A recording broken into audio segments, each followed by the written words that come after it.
Hello students, कैसे हो आप सब? कैसी चल रही है आप लोगों की ट्रायंगल्स चैप्टर? समझ आ रहा है सब कुछ?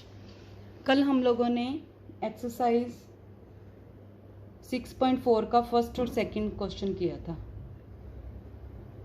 आज हम 6.4 का क्वेश्चन नंबर 3 करेंगे। तो सबसे पहले मैं आप लोगों का इसका बेस रिवाइज करवा देती हूँ कि कोई भी दो ट्रायंगल्स हैं, उन दोनों की हम एरिया की रेशो ले सकते हैं, फाइंड आउट कर सकते हैं। कब कर सकते हैं? क्या कंडीशन थी इसमें थ्योरम में कि अगर दो ट्रायंगल्स हमें सिमिलर दी हों तो हम उनका एरियाज की रेशो ले सकते हैं। लेकिन अगर सिमिलर नहीं दी हुई तो हम सिमिलर पहले प्रूव करेंगे उसको, तो ही हम ये थ्योरम इसको यूज़ कर सकते हैं। तो क्या थ्योरम थी कि एरिया जो दो ट्रायंगल सेम है, सिमिलर हैं, उनकी एरियाज की रेशो किसकी इक्वल होगी? उनके कोरस्पॉन्डिंग साइड्स की रेशो के स्क्वायर के इक्वल होगी।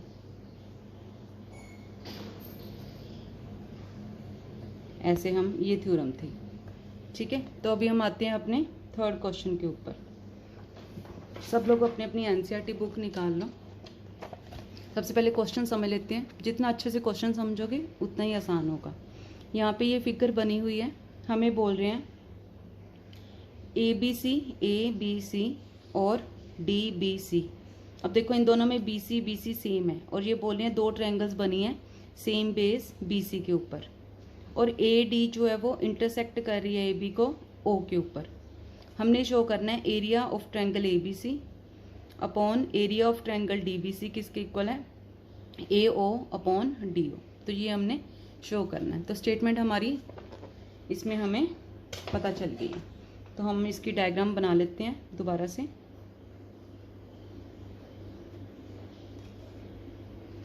ए बी सी डी जो हमें बुक में बनी हुई है एज इट इज़ हमने लेनी है। इतना हमें बुक में बोला गया है। ठीक है, तो इसमें हमने एरियाज की रेशो शो करनी है, हमने अभी देखा है। मैं यहाँ पे लिख देती हूँ, show that area of triangle A B C upon area of triangle D B C equal to A O upon D O. ये हमने शो करना है। तो एरिया के लिए मैंने सबसे पहले बताया था कि इसमें क्या ज़रूरी कंडीशन है कि ट्रायंगल्स क्या होने चाहिए? सिमिलर। अब इसमें कोई सिमिलर ट्रायंगल हमें गिवन नहीं है, तो सबसे पहले हम ट्रायंगल्स को सिमिलर करेंगे। तो हम यहाँ पे कंस्ट्रक्शन कर लेते हैं। ट्रायंगल्स को सिमिलर करने के लिए हमें कंस्ट्रक्शन करनी पड़ रही है। तो हमने कंस्ट्रक्शन क्या करनी है? ए एम ड्रॉ किया हमने परपेंडिकुलर टू बी सी, ठीक है, और D N perpendicular to B C. तो ये हमने कंस्ट्रक्शन कर ली। ठीक है, क्या कंस्ट्रक्शन करी? A M is perpendicular to B C and D N is perpendicular to B सी।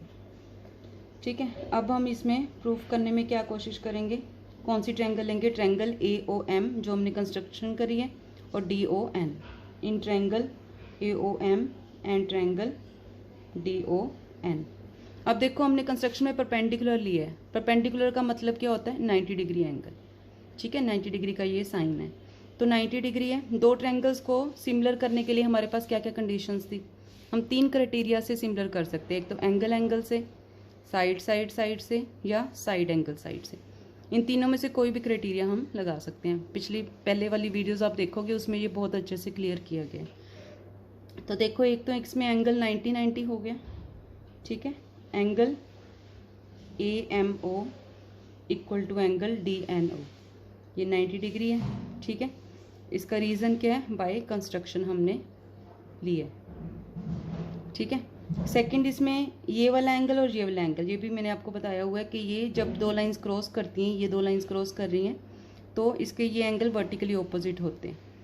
कोई भी दो लाइनें जब इंटरसेक्ट करती हैं किसी पॉइंट के ऊपर, कट करती हैं, तो ये इसके ऑपोजिट एंगल होते हैं। इसको हम वर्टिकली ऑपोजिट एंगल बोलते हैं, और ये इक्वल होते हैं। तो a O m is equal to d O N.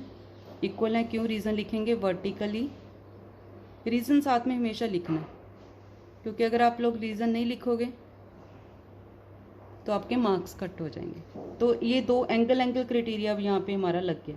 Bye angle criteria triangle AOM is similar to triangle DON। तो ये दोनों ट्रायंगल्स के आगे सिमिलर। अब सिमिलर ट्रायंगल्स अगर होती हैं, कोई भी दो ट्रायंगल्स अगर सिमिलर हैं तो क्या होता है, उनके कॉरस्पॉन्डिंग एंगल्स इक्वल होते हैं।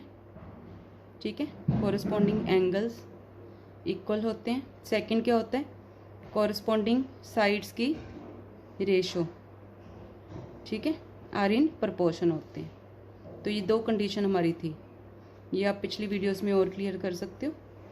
ठीक है, तो ये दो ट्रायंगल सिमिलर, तो हम क्या लेंगे, दो साइड्स की हमें जो रिक्वायरमेंट है हम वही लेंगे इन दोनों में से। एंगल चाहिए तो एंगल, रेशो चाहिए तो रेशो, AO/DO।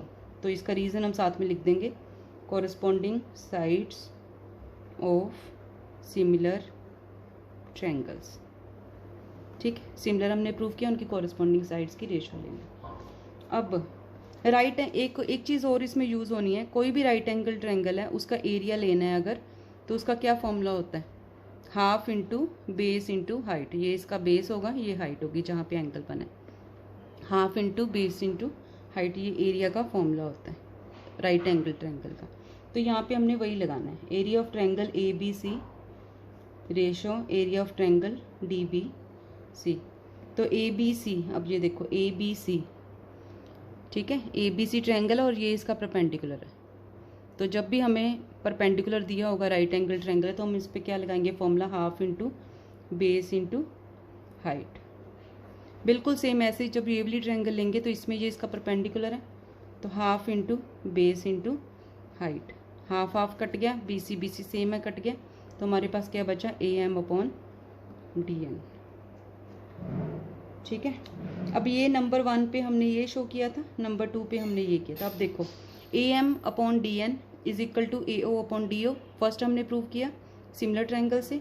दूसरा हमने क्या लिया, एरिया का फॉर्मूला लगा के, एरिया की रेशो किसके इक्वल है, AM/DN। अब फ्रॉम 1 और 2 देखो ध्यान से, AM/DN इसके इक्वल है, ठीक है, और AM/DN इसके इक्वल है। तो फ्रॉम 1 और 2 क्या हो गया, ये दोनों आपस में इक्वल हो जाएंगे। तो area of triangle ABC upon area of triangle DBC is equal to ये लेंगे ना, AO/DO। तो यही हमने प्रूव करना था, तो हैंस प्रूव्ड। तो ये हमारा रिजल्ट आ गया। तो ये हमारा 6.4 एक्सरसाइज का थर्ड सम था। ठीक है, बहुत अच्छे से मैंने आप लोगों को बताया, तो आप लोग इसको बार बार देखो वीडियो को। ठीक है, तो आप लोगों को अगर कोई डाउट होता है तो आप लोग मुझसे पूछ सकते हो on my email ID kamal.khetarpal@rediffmail.com, या फिर कमेंट्स में भी पूछ सकते हो, मैं आप सारे कमेंट्स का इसमें रिप्लाई करूँगी। और अगर आप लोगों को मेरी वीडियो लाइक आ रही है, पसंद आ रही है, तो प्लीज़ लाइक करो और सब्सक्राइब करो। Thank you.